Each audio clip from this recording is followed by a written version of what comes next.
இன்றைக்கி நம்ம என்ன பார்க்க போகிறோன்னா, வாதம் 84ல் வாதத்தலை நோக்காடு அப்படிங்கிற நோயை பற்றி பார்க்க போகிறோம். இந்த வாதத்தலை நோக்காடு வந்துச்சுன்னா, வந்த நபருக்கு பிடரியில் தொடங்கி தலை முழுக்க வலிக்கும். அதாவது பிடரியிலேருந்து ஆரம்பிக்கும், தலை முழுக்க வலி உண்டாகும். காது ரெண்டும் வலிக்கும். காதுக்கு உள்ளுக்கையும் வலிக்கும். அது அப்படியே தொடர்ந்து கன்னத்துலேயும் வலிக்கும்.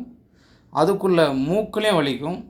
உச்சி, நெற்றி, அதாவது தலை உச்சி, நெற்றி பகுதி, மூக்கு உள்பகுதி, கன்னம் பகுதி, அடிக்காது பகுதி, இந்த எல்லா இடத்துலையும் ஆப்போச்சு அடித்தது மாதிரி வலி வின்னு வின்னு வின்னு பயங்கரமாக இருக்கும். இது ஒரு பயங்கரமான ஒரு வலி. காய்ச்சலும் தலைவலியும் தனக்கு வந்தால் தான் தெரியும்னு ஒரு பழமொழி சொல்லுவாங்கள்ல.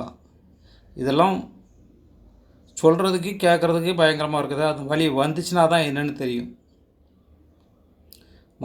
இது வந்தவங்களுக்கு மனசு ரொம்ப அப்படி சஞ்சலப்படும். என்ன பண்ணணும்னு அப்படி அவங்கள அறியாமலே திணறிட்டு இருப்பாங்க. இப்போ இந்த வலி போகிறதுக்கு என்னத்தை சாப்பிட்டா குணமாகும், என்ன பண்ணலான்னே தெரியாது. அந்தளவுக்கு மனம் குழம்பி போயிருக்கும். இந்த மாதிரி பிரச்சனை வந்துச்சுன்னா அதுக்கு பேர், அந்த நோய்க்கு பேர் வாதத்தலை நோக்காடு அப்படின்னு சொல்லுவாங்க. நன்றி.